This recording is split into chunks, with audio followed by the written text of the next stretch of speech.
Marker. And action. This podcast is being recorded at the Motion Picture Institute, the oldest film school in Michigan, training the next generation of filmmakers today. Check out the website motionpicture.edu and schedule a tour now. And yeah, welcome back to the show. So today I have Patrick Elliott, an MPI alum. Thank you, sir, for being here. Thank you for having me. Patrick Elliott is a cinematographer and freelance filmmaker with over 10 years of industry experience in media and is currently an instructor here at MPI. Having graduated from MPI in 2007, he is now recognized for his camera work, having worked with many great clients, including Ford, Chrysler Dodge, Bosch, Google, Skrillex, and Eminem. In 2012, Patrick operated on the feature film Detroit Unleaded, winner of the 2012 Toronto International Film Festival Gross Discover Award. Did I pronounce that correctly? Yeah, that's it. Yeah. And you're also the owner of Diconia Productions, LLC, a successful production company with a focus on giving back to the community. Diconia Productions works with nonprofits, schools, and participants in community outreach. So, guys, without further ado, let's talk motion picture. All right. Patrick, I appreciate you making the time, sir. Thank you. Thank you. So first off, I wanted to ask, leaving MPI and starting a career in filmmaking, predominantly in the camera department, how did that kick off for you? How did you find that first footing right out of the door? Yeah, so when I came to MPI, it was initially to write and direct, like a lot of students do. And when I came here, I fell in love with the camera. Immediately. We were still shooting 16 millimeter a lot at that time in 2007. We did have an HVX 200, but which is a Panasonic camcorder. But then I was about to say, I don't know what that is. Yeah, it's a Panasonic. It was the first 1080p camcorder. And then, so we were still shooting on like SRs and 16 millimeter stuff here, which I absolutely loved. I love shooting on film. I thought it was the greatest thing. And I had the opportunity to work on 5 different student projects that I was cinematographer on, and 2 of them were on 16. And so once I started working with the cameras here with Rob and everybody here at MPI, loved it. And so I shifted gears and just focused on that. Once I left MPI, I jumped right into camera assisting actually on a feature film. It was First AC. Didn't really know what I was doing 100%, but figured it out along the way. Yeah, and, you learn on set. I got a great education here, but it's still all the little things that happen when you first do it that first time on a real job, right? So I really learned a lot doing that. And then I got an opportunity working with Ford Motor Company, through a company, an agency in town here. And I was first assistant camera. And we went around, I made it to Florida, Texas, California, Salt Lake City, just went all over the place. As a first AC? As a first AC. Oh, wow. Yeah. We were doing stuff with Micro, the Dirty Jobs guy, back when he was the main guy for Ford. You worked with Dirty Jobs? Micro, yeah. Wow. So I was pulling focus on a couple different cameras. I'm a big fan of his show. Yeah, he was a great guy. It was fun. We were out in... I think it was when we were out west in California. We did some stuff out in the desert, and he was great. He'd sit down with the crew every time after we'd shoot, talk with you at lunch. He was really a nice guy, really good experience. So that's interesting. As a first AC, I mean, my own experience, I would assume they would just hire first ACs wherever they go. The fact that you were traveling first AC means you must have been pretty good at it. I think. I hope that was the reason why, but I also think it was the fact that they shipped their own gear, their equipment. So I would fly in and literally go straight to the cargo airport, which was like always adjacent. Even in Chicago, I had to do this, and I would basically handle all the equipment when it was shipped as well. And I think they just wanted somebody that they were comfortable with. We were working with a DP that was, for example, out of Miami, Florida. The production company was local here in Birmingham, and then there was another agency that was tagged on with Ford. So there were a lot of different moving parts, but I think they just wanted somebody that they could trust and knew the gear and had worked with before. So then how long were you doing freelance AC work until you eventually got into DP? When did that jump happen? I would say it was a solid like two-ish years. And then what happened next was I invested in a Red camera. So I graduated, I did the first AC thing. And then I pursued my own gear and wanted to kind of go in the owner operator direction. I saw other people doing it when I would be on set as a camera assistant. And so I'm like, that makes sense for me, especially in Michigan with the way the market is here. I figured let's buy some gear and let's go the owner operator route. And so I bought a Red camera. That was the one at the time, everybody was using and the latest and greatest 4K stuff. So I bought that, took some loans out, did that, and off you go. So is that when Diaconia was born, or did that start paving the road for Diaconia? So Diaconia was around before then. It was when I was in high school and college. It wasn't officially like a formed company, but we ran an event. And my dad pushed me to do this stuff, which is great. I'm glad he did. It made a good difference in the world. And I was a young guy, in my teens. But we started Diaconia doing a charity event called Hilarity for Charity. And it was to benefit the homeless of downtown Detroit. Under that banner is what we did, and we ran those events. We had Dave Coulier come in, the guy from Full House, one year. It was always a family-friendly show. Had some car dealerships and local companies support it and sponsor it. And so that's where Diaconia started. And then when I graduated from Motion Picture Institute, it shifted, and I took that name and shifted it to make it my own production company. And the whole idea and what Diaconia means is it's Greek for like service unto others. And we wanted to keep that service and helping others and integrate that in with it. And so that's our roots. That's where it comes from. And I think Hilarity for Charity, I checked on it because we didn't trademark it, which we probably should have, or copyrighted it. Seth Rogen now uses it, which is great. He uses it for he's like Netflix specials or something. Yeah, and Alzheimer's and stuff. Like I think it's a fundraising platform that Seth Rogen uses. So I think we had a pretty cool idea, and that was really my dad coming up with that name and stuff. He had a really good idea back in the day to help people and bring comedy into it. So it's pretty cool. Yeah, I guess it's interesting because not only did you open a production company, which is, on its own is quite a feat, but it's also like a non-profit production company. So can you tell me about some of like the clients you've worked with, the kind of clients you go for? What is the type of stuff that Diaconia is really trying to do in the market? Yeah. So what we like to do is we like to tell stories that have an impact and have an impact in the community. We've worked with a lot of different organizations locally. We've had a few out of state as well, but one of them that comes to mind is Living and Learning Center in Northville, Michigan. They do a ton of great work with teenagers and adults who have autism, and they give them opportunities to work. They give them opportunities to hang out and have fun at their headquarters. So we came in. They had a fundraising campaign. We do a lot of that type of work where it's they need to raise funds to help the organization, and a lot of times they have like auctions or live events and things like that.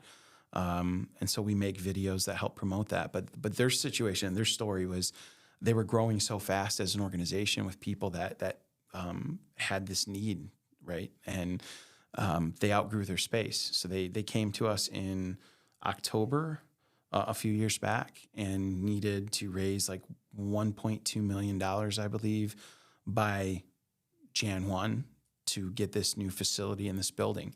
And they wanted to use some of the platforms out there to crowdsource, as well as go after corporate donors. So we made 3 different videos for them that introduces them, who they are. One that targeted specifically corporate donors, and another one that was more like a general campaign ask. And they got the money. They actually launched a successful campaign. They have a new facility. So, telling their story and bringing that to life. And I use that one as an example because it was just it was just such a great experience to see the people there, the differences they make in the community. When we were done shooting, even my camera team and the team that was with us, we all kind of looked at each other and were like, that one was special. That one was pretty cool. So, capturing those types of stories, it interests me. And I don't know. I just like helping organizations that are putting good out into the world. So I was about to ask, I can't imagine how that must feel. You make a piece of content, essentially. It's not even a movie. You make a piece of content, an ad, and it has such a profound, positive, effect. It did so well. I think what's interesting about that is people don't understand when they're getting into this type of work, at least a lot of people who are coming to as students as MPI. I know this from a couple of my classmates when I was here. Their parents are sometimes a bit skeptical of how many avenues they really are to get, work in this industry. Yeah. And what you've done is interesting because not only did you make a production company that is profitable, you've made a production company that helps others, right? Where you are able to support yourself, support your family, and then just leave an overall positive impact on the community at large. And I think I want to deep dive what that process is like and how maybe for someone who wants to do what you're doing, how they can follow in your footsteps. Sure. How do you go about starting a project like that? I'm assuming they reach out to you. For us, we don't traditionally advertise a whole lot, outside the social media posts, which my social media presence is lacking. I don't know. I like focusing on other things, so we should probably put somebody on that for social media. But most of what we do is word of mouth. Most of what we do is, what's great is there's hundreds of people usually at these events that a lot of our little short films play at or our ads play at. So we have a built-in audience of hundreds of people that are sitting there and get to see our content at these events. A lot of these organizations too, they put out email blasts where they send stuff, and we don't ask for our name to be on anything. We don't do that, but a lot of times our next job comes from somebody who saw what we did and put out into the world, and then they reach out and say, hey, we saw and so gave us your name, and we want a video just like that, or we want to do something a little different. And that's typically how it goes for us. It's word of mouth. It's that kind of thing. And then when you start that conversation with the client and you start to break down what they're looking for, how does that play out? Do you have a consultation? We do. So the first thing I want to do every time I get a call or I talk to anybody is let's do a face-to-face. It just adds, the personal touch. It's not, for me, just over the phone, getting a feel for an organization and what they do is not personal enough. So that's always the first thing I do. I just try to go out and meet everybody, see what they do, get to their headquarters or, their place where they conduct business and get a feel for them. It helps me write as well. We typically have to pitch ideas. Some of these companies too, working with nonprofits, they don't typically have a lot of marketing directors or, an agency backing them or anything like that. So it's typically, you're talking to the owner and they're not sure what they want to do. So getting a feel for them and coming in and just getting those ideas going already early on is big for us to be able to know what they want and deliver a product that they're going to like. So immediately it's just get a face-to-face. Yeah. And I think, so then after that, once you have the face-to-face and you start working on your pitch, specifically with the project you just spoke about, how did you know what to essentially put together, camera-wise, resource-wise? How did you know, after speaking to them, they're probably going to want a crane shot or a drone shot? Where do these decisions start to get made? So once we have the pitches out to them, and we'll typically, 3 to 4, or depending on how many videos they're looking for, we'll pitch extra concepts, and then we tell the client to let us know what they like or what they're thinking. We also have a questionnaire that goes out, step 1, so we know are you looking for voiceover? Who's your target audience? Oh, that's nice. Are you looking for a traditional narrative type of piece? Are you interviews? What are you looking for? because ultimately they're the client. We want to make them happy. So that's stepping back a little bit. That's kind of what we do there. And then once we have the pitches that are based on that questionnaire, we then start writing treatments and scripts. And even if it's documentary style, what story do we want to tell? What needs to be featured in this? And so then we structure at least an outline if it's doc style of what we're going to talk about, when we're going to talk about it, and we come up with what supportive footage is going to go underneath that. Going back to that first example of the company we or the organization we helped, they're in Northville. So they said they want to feature, hey, we're right here in the middle of Northville. So that's a drone, right? I know I need to bring a drone operator out to get me shots, and we're going to put the lower third, Northville, Michigan, and it all comes together. And that's in the script as well. That's in the outline where that's going to be. And the more prep you do and the more planning you do, you're going to know how many days you're going to shoot, which is budget. That drives the whole thing with my team is how many days are we going to be there on site? And then, what are we shooting? Interviews, that's probably going to be 2 camera minimum. And so that's where that all figures itself out. So, but it's all based on that outline. You still got to do it. It's pre-production. No, I love the fact you have a questionnaire. I think that's actually really, really good. Is just trying to get a beat because that also saves you like a 10, 15-minute conversation. You just have a yes or no of what everybody's looking for. It does.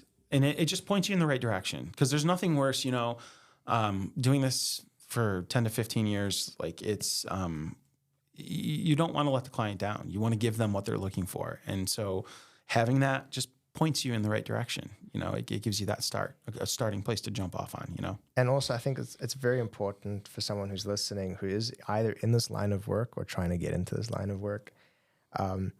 You seeing as you have the 15 years of experience and you've done this now for so long and you've worked with clients, I'm sure you've also been burnt by clients as well and you've had some bad experiences. What are the precautions that people in our situation can use to protect themselves? Sure.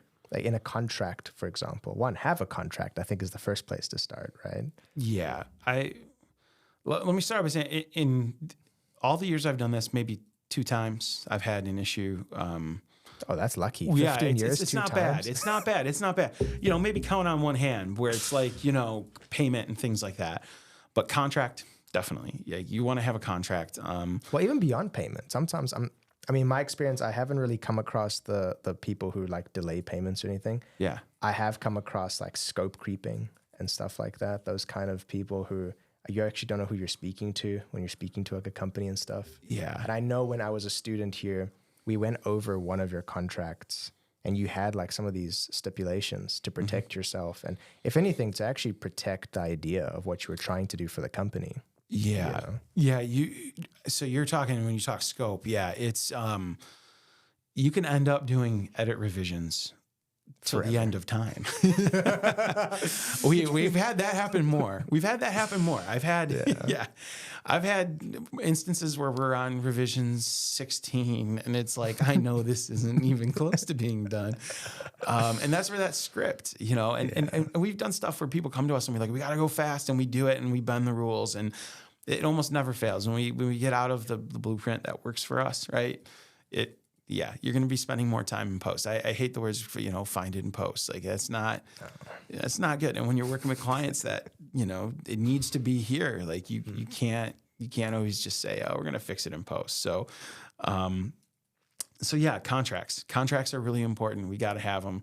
I actually call them service agreement. Okay. So, and it's a nicer word. It benefits both of us is the way I look at it. It does. It ensures that they're going to get the product that we're promising, and we're going to do it in this way. It just outlines everything. I don't like gray areas when you come in with a new client, especially somebody you've never worked with. So it just upfront just gives expectations of what everybody's going to do and what's going to happen here. So, can I ask what's like the 3 main things that go into your service agreement that are non-negotiable that you have to have in there? Yeah. Number 1, payment terms.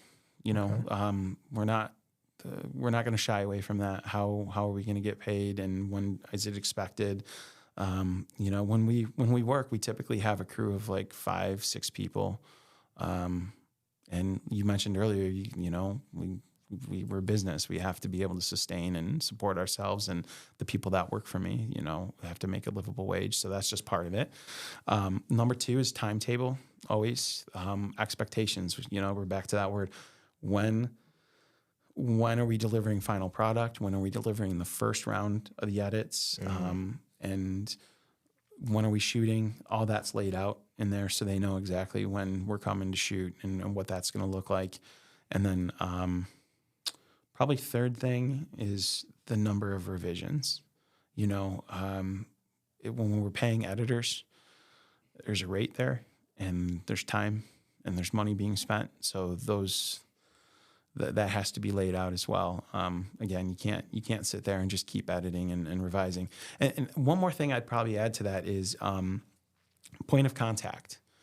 We always like to stipulate that, like, there's one person that everything channels through to our company.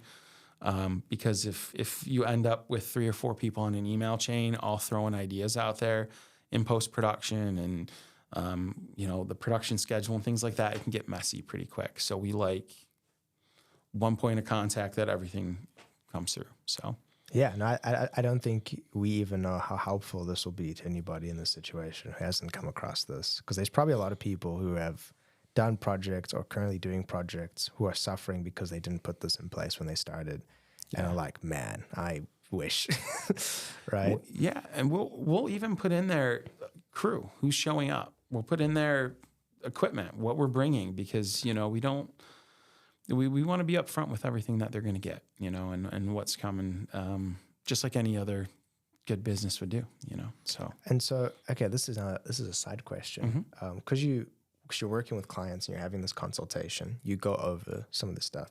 I'm sure a lot of clients as well don't really have a lot of experience in videography and don't really know what they're going for. Sure. Do you like price things different depending on like resolution and stuff like that? Because I've seen that before, and I don't know how people do that. So the reasoning behind that, we don't typically do that much, but the reasoning behind it is, if you're shooting, like, let's say, a really heavy file format, and for those out there that aren't familiar with that term, it's something that's going to take up a lot of storage space on a hard drive. Hard drive storage can become quite expensive. Okay. And heavier files, larger files are going to take more time in post. Maybe you have to make proxy files to edit with. They're just more difficult to work with. So I could see situations where companies do that. Sometimes we bill out a little extra on hard drives if we know we're going to shoot raw, and that'll be a line item. They'll see it. They'll know exactly what we're doing. You know, but a lot of what we do, we shoot a different file format that's a little bit lighter. So that doesn't come up with us a whole lot. But whenever we shoot raw, you have to anticipate there might be a little bit more cost associated there. So okay, so when you're making your budget and you know you're gonna be shooting with like a heavy file format, you're gonna be shooting with like a GIF crane. The jib? Jib crane, thank you. A jib crane, like you're starting to put your utilities together and what you're going to use, how many people you're going to have. Once you've put all that together, do you like siphon out like emergency fund into that budget just in case you have to buy or pay for things during the project? Is that something you do? And how does somebody like, you know, budget for that? Yeah, it's a great question. You know, we definitely try to build in just a little bit of wiggle room, but when we're working with a lot of the nonprofit type stuff, it's thin at times. Like it depends on who we're working with, but we price pretty much what you see is what you're going to get on there. I would recommend for those out there that are doing this and starting out to do that. Like we've gone out to New York a couple times more than a few times, but we've been out to New York a few times. Congrats. And we've had stuff happen where, you know, like we've had gear stolen out there one time. Oh my. Or we just have costs that we don't see coming. Yeah, like right? a cushion fund, right? Yeah. And those costs can eat at your budget. Like you know, parking, we had two minivans the last time we were out there full of gear. And you know, it says online you can park there for $40, but then all of a sudden, you know, it's $80 when you get there. And, you know, things like that, you have 4 or 5 different things like that happen throughout a production, and you know, your budget's gonna going to get a little bit tighter, you know, or you have unforeseen things happen on set. So yeah, you know, production insurance is another one of those things that I would say, like, Oh, that was going to be one of my next questions. you know, I jumped the gun for you there. No, let's go straight into it. But you should have that as well to cover you as well. You know, that's a big part of it too. Can you specifically tell me what production insurance it's like a mandatory, you will not do a project without? Like what insurance exactly are you getting? Is it just equipment? Is it employee liability? Like what is the... So I have actually 3 different insurance policies that we use. Number 1 is general liability. You have to have that if you have people working for you. So, you know, God forbid we're on set, light falls, boom, hits somebody in the head. What happens, right? Bad stuff. Sometimes, yeah. Sometimes I have people jump in the car and drive my truck while I'm working. So having commercial production or having commercial insurance on my vehicle as well, because I don't know always who's going to be driving it. Then you have for my equipment, right? The stuff I own, I have a policy that covers that 100% for shipping, theft, damage, all of that. And then I also have a policy for renting equipment. All of them are just annual each year. We just pay it once and it's there. But anytime you check equipment out, you have to have it. If you go to a rental house, you know, I think some of the online rental places you can buy it in the cart and just add it for the time you have the gear. But we just have a policy year round too, because sometimes the other side of what I do is freelance work. I'll get a call, hey, can you be here? You know, in 48 hours we had this shoot pop up. I don't want to mess around with insurance. I want to have it so we can just go and rent the gear we need and get the job done. So, so that's what we carry steadily. And sometimes with the general liability too for locations. And when you work with some of the bigger companies, they don't really want you on site on their facility unless you carry that general liability. So it's really important if you want to work with certain people that you have to have that. So actually, yeah, I didn't actually remember that. And it's funny because I remember we talked about that when I was a student here. Yeah, when you go to a camera rental facility, you have to have insurance. Which is interesting. Yeah, you'd assume that they would have it have it insured, but no, you have to. They do have it insured when it's in their possession. Correct. So like when their gear's not out, it's insured there. But the second somebody walks out that door with it, that insurance isn't going to cover it because it's not in their possession. So it's there's like a legality there where you know you have to have the insurance. There's some companies and some people I know that will rent without it, but and even certain items.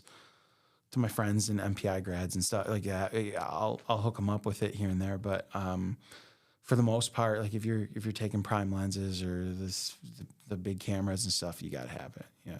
Okay. So as an entrepreneur, someone who owns a lot of their own equipment, when I graduated MPI, a lot of my peers went off with like big sums of money and bought a bunch of equipment and have worked with those kits, like, you know, constantly working, right? Which is good. So now I think at this point, at least I hope they've, you know, paid off what they spent on the equipment. But my question to you would be, for someone who's now done this for as long as you have, what equipment is worth purchasing and what equipment is just worth renting? That is ever changing. So I mentioned I bought that Red camera, right? Yeah. At the time, it was different. The market was different.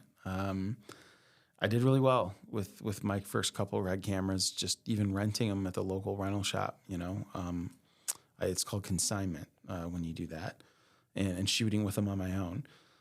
Nowadays, the cameras they're coming out so fast. I feel like they're almost the disposable piece of the puzzle. I know they're expensive, but they change a lot. They change a lot. NAB every year, the announcements, things like that. There's certain companies that do a better job protecting your investment. You know.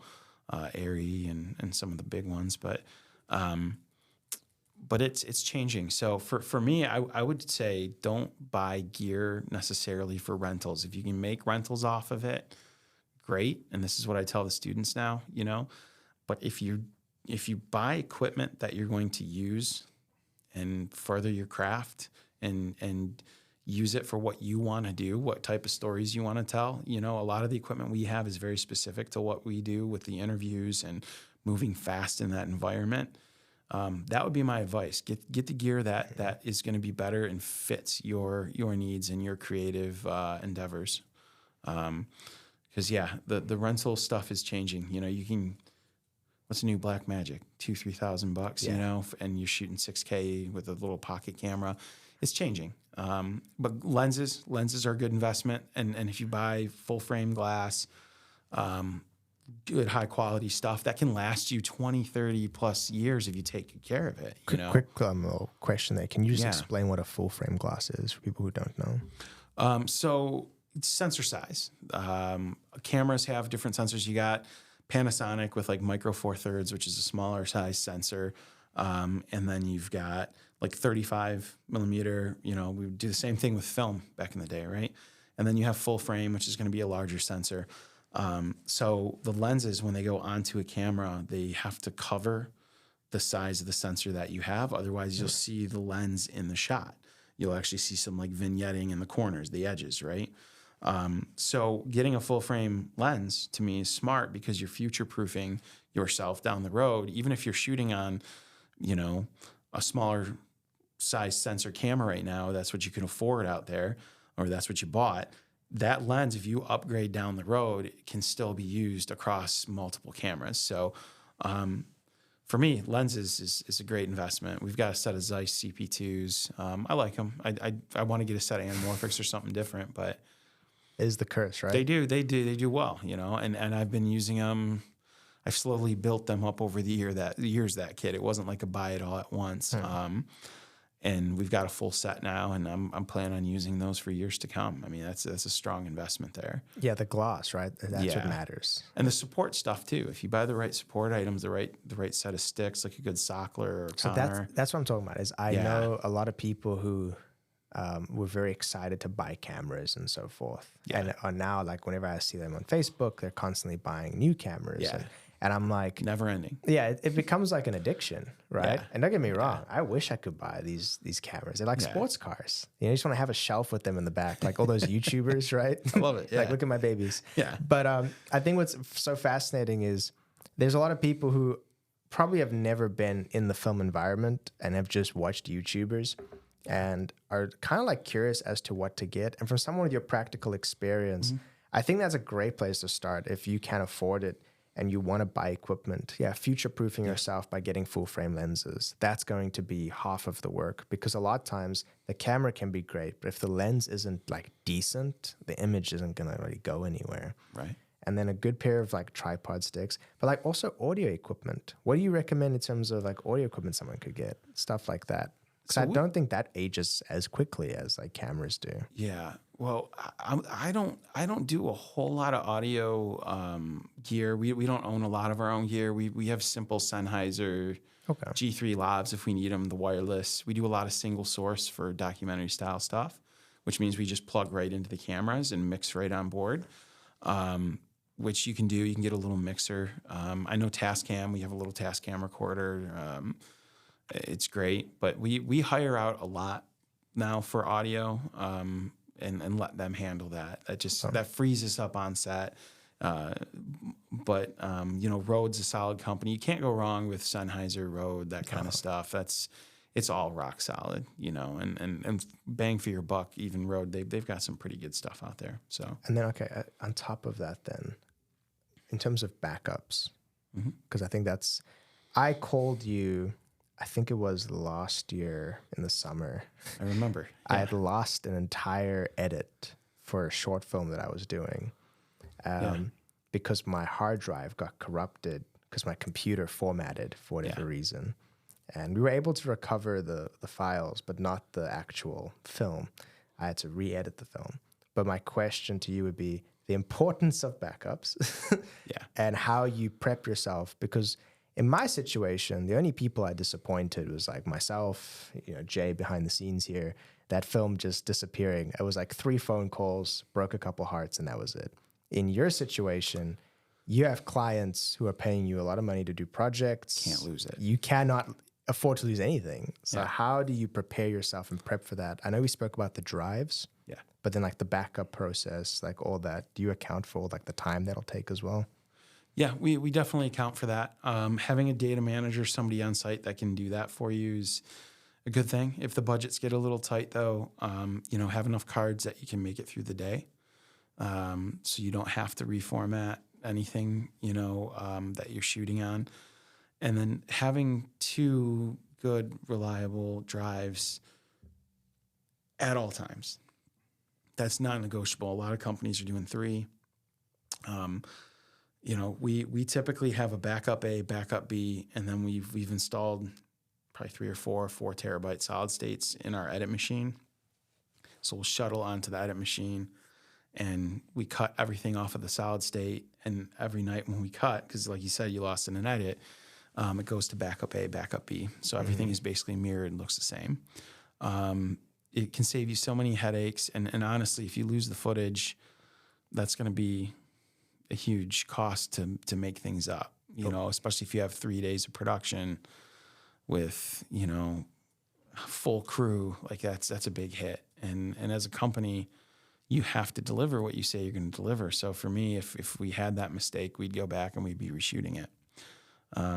That's the right thing to do. So yeah, you save yourself the headache, because data recovery too, Can be expensive. I don't think we've ever done it. I think it was so much money the one time we looked into it. We were like, reshoot it.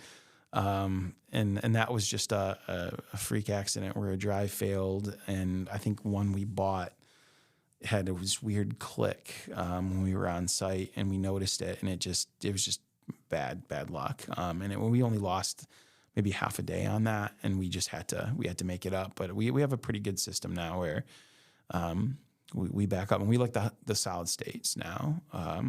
Just the speed. I wouldn't recommend using anything that spins these days. Go solid state all the way. Let's break that down for people who don't know, because I actually didn't know about this until after I had that crisis. The difference between a spinning disk and a solid state drive. Yeah. So also, if anyone listening, this show is now saved onto solid state drive. We have learned our lesson. But what's the internal difference, the mechanisms? The best I understand it is when you have like a 5600 RPM or 7600 RPM drive, a traditional hard drive, there's an actual platter and like a spinning disc that moves. And as it moves, is it a needle? I don't know what exactly it's reads writing. it. It's reading and writing as it moves, right? So basically, if that hard drive, while you're working with it, or you drop it off a table, or when you're traveling for work and you're shooting out in the field, I mean, that's a possibility, right? I think that's why LaCie makes their rugged drives there with a little protective cover on them. They try to make them last longer, right? If anything happens to them. With a solid state drive, you don't really have to worry about all those moving mechanisms. It's just a solid drive inside of there. There's nothing spinning. There's nothing moving. So it makes them more reliable. And also the read-write speeds are much faster because that disk doesn't have to spin up. For those of you, that aren't super familiar, I'm sure you've plugged a hard drive in and you actually hear it go doo-doo, and then you get that spinning kind of hum noise as it ramps up. That's what's happening. So that thing, it falls over even a foot or two. Done. It could be done. Maybe not, but probably. And like I said, I bought drives online and reliable company drives where we've bought them in the past, and they come to us, we get them out of the box, we plug them in, and it's got that click, click, click, click, click, click, and it's got to go back. So you test your drives as soon as you get them? We do. We reformat them, we label them. We always label them so we know where everything's at. And that just gets built in. That's just part of the client now. When we do start a new job, even with former clients, we usually just buy new drives, and this is the 2024 drive, and just keep things organized that way. And then, we'll send one drive off to the client usually when we're all done. So they own their footage. I don't know if other companies are doing that, and photographers and stuff, but working with the nonprofits, especially, use it however you see fit to help yourself. And I think that's actually really nice. That's actually really cool. And then we keep one as like an archived copy, solid state. So if they ever need something down the road, we have it. And the idea is create a relationship. So, hey, we still have the old footage we can pull from down the road if we keep shooting over the years. So Right. Okay. I've so got bins of hard drives. Yeah, they're all over. They're taking over. So, that's actually yeah. really cool. Yeah. Do you hold it forever, or do you have a plan like, okay, every couple of years? No, I pretty much hold it forever. Okay. I've got bins of the old school G-RAID stuff that's huge. Now, I get 4 terabytes on a little stick, but yeah, we keep it. You never know. You never know. So I could probably get rid of some of it, but we're going to keep it. Well, then I guess when it comes to Diconia and the amazing work you've done with that company, how do you measure success besides like the traditional, milestones?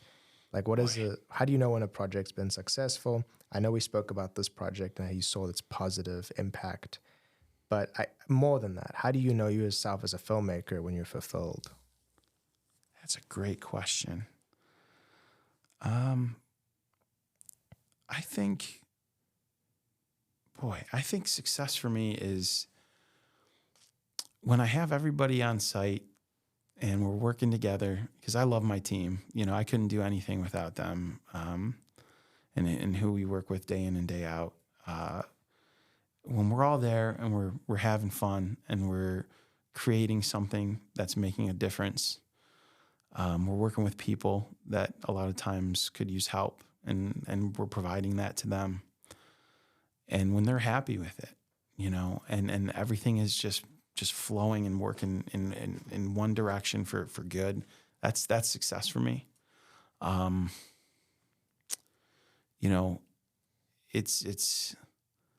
It's one of those things where I hate delivering a product that people don't like. So even if that ever happens, we would make it right. But it's just for me, success is just being there with the people I like to be around and surrounded in our company and making cool content.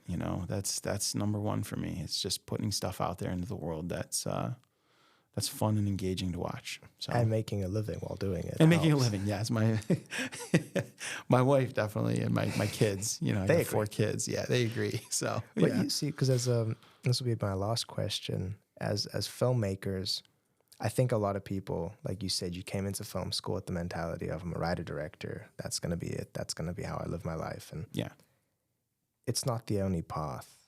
And I think with like the smoke and mirrors of this industry is it's kind of been presented that if you're not a auteur, if you're not a writer, director, visionary, then there really is no other reason for you to be here.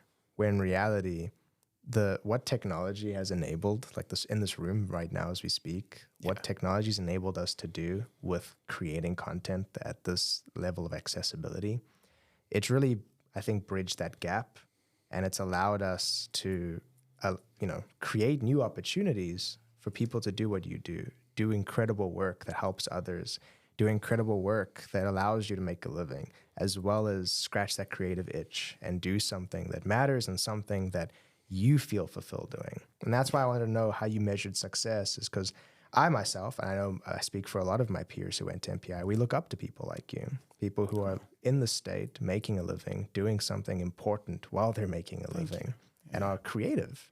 I mean, I've seen some of your work. I mean, when you showed it to us in class, I was like, wow, that's awesome.